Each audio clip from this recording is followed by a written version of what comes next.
हम हिंदी साहित्य के इतिहास में सूफी काव्य धारा के विषय में पढ़ रहे थे। आज हम सूफी काव्य धारा के प्रमुख कवि मलिक मोहम्मद जायसी जी के विषय में पढ़ेंगे। हिंदी साहित्य से संबंधित कोई परीक्षा हो जिसमें हिंदी साहित्य के प्रश्न आते हैं तो उसमें मलिक मोहम्मद जायसी अर्थात सूफी काव्य धारा से मलिक मोहम्मद जायसी जी से संबंधित प्रश्न अवश्य बनते हैं। जन्म काल है इनका मलिक मोहम्मद जायसी, जन्म काल है 1492 ईस्वी। मृत्यु काल की अगर बात करें 1542 ईस्वी में इनकी मृत्यु हुई थी। किसकी? मलिक मोहम्मद जायसी जी की। जन्म स्थान है जायस, उत्तर प्रदेश के रायबरेली। रायबरेली उत्तर प्रदेश में, यूपी में क्या है? रायबरेली है। वहाँ पर क्या है? जायस नामक स्थान, वहाँ पर मलिक मोहम्मद जायसी जी का जन्म हुआ था। ठीक है। जायस नगर मोर स्थान हो, यह पंक्ति स्वयं मलिक मोहम्मद जायसी जी द्वारा लिखी होगी। तो ये मतलब कि हिंदी साहित्य के इतिहास में उपलब्ध है, प्राप्त होती है इनकी रचनाओं में, इनके द्वारा ही लिखी हुई है कि जायस नगर मोर स्थान हो, इसलिए इनका ये जन्म स्थान निर्धारित किया गया है। जायस नामक स्थान से संबंधित होने के कारण ही इनका नाम जायसी पड़ा। मतलब ये जायस नामक स्थान से संबंधित थे इसीलिए इनका नाम क्या पड़ा? जायसी पड़ा। ठीक है। और पूरा नाम क्या है? मलिक मोहम्मद जायसी है। अगर इनके गुरु के नाम की बात करें, मलिक मोहम्मद जायसी जी के गुरु के नाम की बात करें तो क्या है? ग्रियर्सन, जॉर्ज अब्राहम ग्रियर्सन है जो, ठीक है, ने सूफी फ़कीर शेख मोहिदी को गुरु माना है। किसका? मलिक मोहम्मद जायसी का क्या माना है? गुरु। किसे माना है? सूफी फ़कीर शेख मोहिदी। किसे माना है? सूफी फ़कीर शेख मोहिदी को इनका गुरु माना है। किसने? जॉर्ज अब्राहम ग्रियर्सन ने। ठीक है। जिन्होंने हिंदी साहित्य का मतलब हिंदी साहित्य के बारे में लिखा है, हिंदी साहित्य का इतिहास भी लिखा है इन्होंने। दूसरे हैं इनके सैयद अशरफ, तीसरे शेख बुरहान। इनके 3 गुरु माने जाते हैं। लेकिन जॉर्ज अब्राहम ग्रियर्सन ने किसको माना है? ग्रियर्सन है जो सूफी फ़कीर शेख मोहिदी को। इनकी प्रमुख रचनाओं की अगर बात की जाए मलिक मोहम्मद जायसी की, तो पहली है पद्मावत, जिसे एक त्रासदी कहा जाता है, जिस पर एक फिल्म भी बनी थी। ठीक है, पद्मावत पर। इस पद्मावत को महाकाव्य, प्रबंध काव्य और रूपक काव्य भी कहा जाता है। ठीक है। वैसे महाकाव्य की संज्ञा इसको अधिक दी जाती है पद्मावत को, लेकिन इसको प्रबंध काव्य और रूपक काव्य भी कहा जाता है। दूसरी है अखरावट, तीसरी है आखिरी कलाम, जिसमें कयामत का वर्णन है। ठीक है। आखिरी कलाम में क्या है? कयामत का वर्णन है। नंबर 4 है चित्ररेखा, इसमें लघु प्रेम आख्यान है। इसमें क्या किया है? जायसी ने लघु प्रेम आख्यान किया है। ठीक है, जायसी जी ने। नंबर 5 है कहरनामा। नंबर 6 है मसलानामा। ठीक है। ये 6 प्रमुख रचनाएं हैं मलिक मोहम्मद जायसी की। पद्मावत का रचना काल 1540 ईस्वी माना जाता है। ठीक है, कि 1540 ईस्वी में पद्मावत की रचना की गई। हिजरी की अगर बात करें इसकी तो 947 हिजरी संवत 57 खंडों में विभाजित है। पद्मावत कितने खंडों में विभाजित है? 57। आचार्य रामचंद्र शुक्ल ने इसको हिंदी साहित्य का प्रथम बड़ा महाकाव्य कहा है। आचार्य रामचंद्र शुक्ल, इन्होंने पद्मावत को हिंदी साहित्य का पहला अर्थात प्रथम सबसे बड़ा महाकाव्य माना है। पद्मावत के अनुच्छेदों का नाम खंड है। मतलब जो पद्मावत में अनुच्छेद है उनका नाम खंड है। पद्मावत को सूफी काव्य परंपरा का प्रौढ़तम काव्य माना जाता है। मतलब प्रौढ़तम सबसे बड़ा एक तरीके से महाकाव्य माना जाता है सूफी काव्य परंपरा का पद्मावत को। मतलब सबसे अच्छी रचना एक तरीके से इसको माना जाता है पद्मावत को।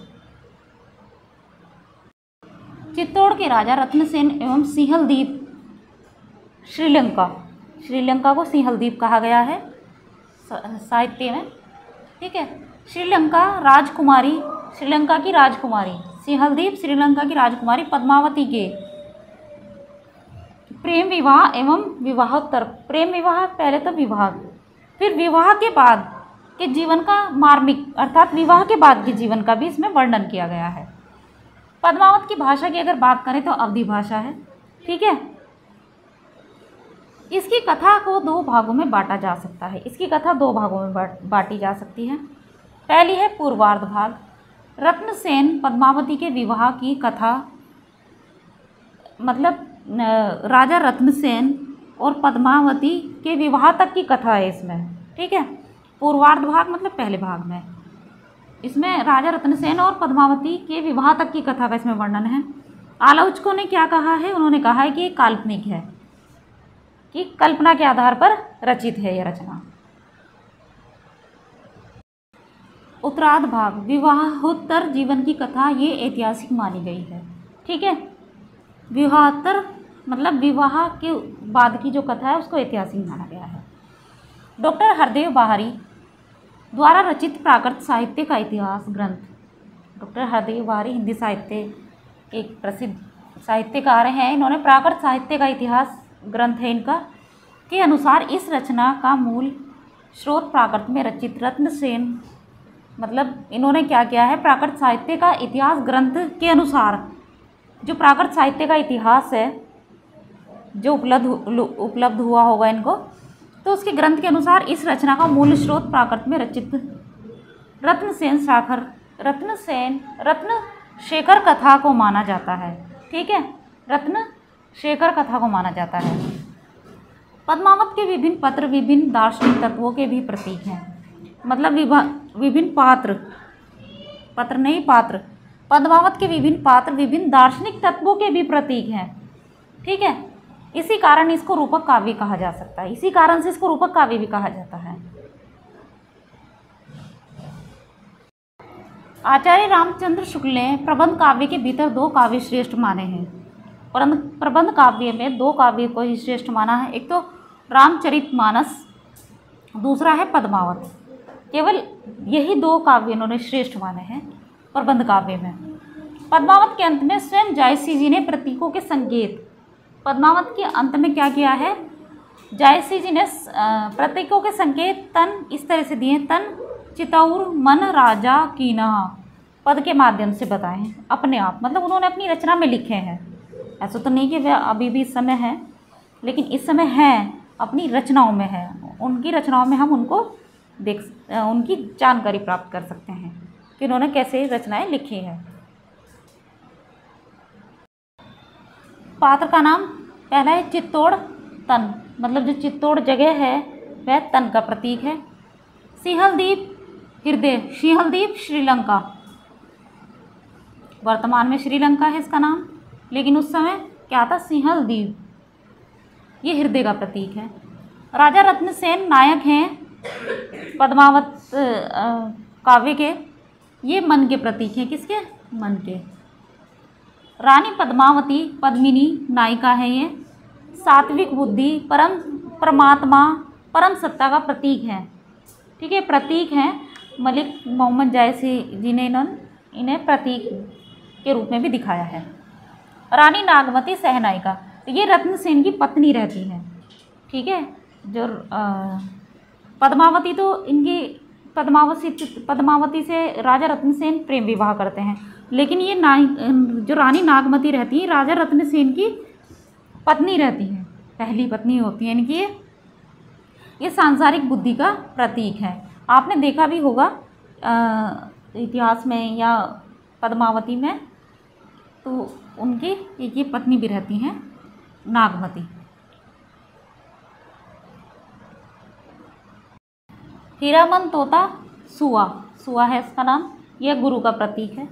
ठीक, राघव चेतन सभापति है ये, इसको शैतान का प्रतीक कहा है, क्योंकि उसने कुछ ऐसे कार्य किया होगा जिसकी वजह से उसको मलिक मोहम्मद जायसी जी ने शैतान का प्रतीक कहा है। अलाउद्दीन खिलजी माया का प्रतीक है। अगर आचार्य रामचंद्र शुक्ल जी की बात करें तो उन्होंने रत्नसेन को आत्मा का प्रतीक कहा है, पद्मावती को परमात्मा का प्रतीक माना है। आचार्य रामचंद्र शुक्ल ने इस रचना को समासोक्ति कहकर पुकारा है, क्योंकि सूफी कवियों का प्रसिद्ध अलंकार समासोक्ति अलंकार है। ठीक है, प्रिय अलंकार है उनका। एक स्थान पर नागमती के 12 महीनों की वियोग दशा का वर्णन है। नागमती वियोग वर्णन के नाम से भी एक काव्य रचना है किया गया है, जिसे बारहमासा कहा गया है। ठीक है, बारहमासा कहा जाता है उसको। बारहमासा इसलिए कहा जाता है क्योंकि 12 महीने का उसमें वर्णन है। ठीक, आचार्य रामचंद्र शुक्ल ने पद्मावत को भक्ति काल का वेद वाक्य कहा है। आचार्य रामचंद्र शुक्ल ने पद्मावत को भक्ति काल का वेद वाक्य कहा है।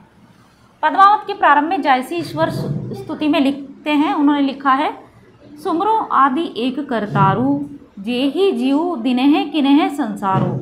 ये पंक्ति उन्होंने पद्मावत के आरंभ में लिखी है, प्रारंभ में लिखी हुई है। ठीक है, इस ग्रंथ में आरंभ में जायसी ने मसनवी शैली की रूढ़ी के अनुसार साहे वक्त शेरशाह की प्रशंसा की, कि मतलब शेरशाह सूरी की प्रशंसा की है। शेरशाह देहली सुल्तानू, चाराहू खंड तपे जस भानु, ओ ही छाज राज ओ पाटू, सब राजा भोई धरा ललाटू, भोई धरा ललाटू। इसी के आधार पर कहा जा सकता है कि शेरशाह सूरी के शासनकाल में पद्मावत की रचना हुई है। अगर ये प्रश्न बनता है कि पद्मावत की रचना किसके शासनकाल में हुई है, किसके, शेरशाह सूरी के। ठीक है, किसके, शेरशाह सूरी के शासनकाल में। शेरशाह एक बार उनके कुरूप चेहरे को देखकर हंसने लगे तो कवि ने बड़े शांत भाव से पूछा। ठीक है, शांत भाव से पूछा उन्होंने, कवि मलिक मोहम्मद जायसी ने, मोई का हंसेसी की हंसेसी को हंसी से। यह पंक्ति परीक्षाओं में कई बार पूछी गई है, यूपी टीजीटी पीजीटी को। ठीक है, मुख की कुरूपता को देखकर जो हंसे थे वे ही इनके प्रेम काव्य को सुनकर आंखों में आंसू ले आते हैं, उनकी आंखों में आंसू आ जाते हैं जब मलिक मोहम्मद जायसी अपना काव्य सुनाते हैं उनको। जे मुख देखा ते हंसा, सुना तो आए आंसू। पद्मावत की एक पंक्ति भी है, छार उठाए लीने एक मुट्ठी दीने, उड़ाई पृथ्वी में झूठी। यह भी परीक्षा में आई हुई पंक्ति है। पद्मावत का बांग्ला अनुवाद 1650 ईस्वी में आला उजाला कवि ने किया था। लेकिन इसको बांग्ला अनुवाद करने के लिए किसने कहा था, वजीर मगन ठाकुर ने कहा था, उन्हें उनके कहने पर किया था। और ये प्रश्न अभी आया हुआ है परीक्षा में इसी। ठीक है, इस बार की परीक्षा में यूपी की जो हिंदी साहित्य अर्थात यूपी टीजीटी पीजीटी की परीक्षा हुई थी उनमें ये प्रश्न बना हुआ है यूपी टीजीटी परीक्षा में। पद्मावत के उपसंहार खंड से चर्चित पंक्ति है, ओ में जानी कवित अस कीना, मकू मह रहे जगत में चीना। ये पद्मावत की पंक्ति है। आचार्य रामचंद्र शुक्ल ने कहा है कि जायसी प्रेम की वेदना के कवि हैं। जायसी कौन है, प्रेम की वेदना के कवि हैं। अखरावट है मलिक मोहम्मद जायसी की रचना। इसके संबंध में कुछ तथ्य हैं। वर्णमाला के प्रत्येक अक्षर को लेकर सूफी के सिद्धांतों का वर्णन किया गया है अखरावट में। इसमें चौपाई छंद का प्रयोग हुआ है। चौपाई छंद अर्थात जिसके प्रत्येक चरण में 16-16 मात्राएं होती हैं उसे चौपाई छंद कहा जाता है। इसके प्रत्येक चरण में क्या होती हैं, 16-16 मात्राएं होती हैं। ठीक, तो इस चौपाई छंद का प्रयोग किस में हुआ है, अखरावट में हुआ है। आखिरी कलाम के संबंध में कुछ तथ्य हैं। बाबर के शासनकाल में लिखी गई है आखिरी कलाम। किसने लिखी है, मलिक मोहम्मद जायसी ने। आखिरी कलाम में रोजे कयामत मानी प्रलय के दिन का वर्णन किया गया है। इसीलिए पूछा जाता है कि कयामत का वर्णन किस में है, तो किस में है, मलिक मोहम्मद जायसी की रचना आखिरी कलाम में है। ठीक है, तो आज हमने सूफी काव्य धारा के प्रमुख कवि मलिक मोहम्मद जायसी के विषय में पढ़ा और उनकी जो प्रसिद्ध रचनाएं हैं, प्रमुख रचना एक पद्मावत है सूफी काव्य की एक तरीके से बहुत प्रसिद्ध और महत्वपूर्ण रचना जिसको कहा जाता है। ठीक है, उसके विषय में जानकारी प्राप्त की। किसी भी तथ्य से संबंधित अगर ऐसा लगता है कि कोई जानकारी सही नहीं है, अशुद्धता है उसमें, तो उसे कमेंट करके अवश्य बताएं।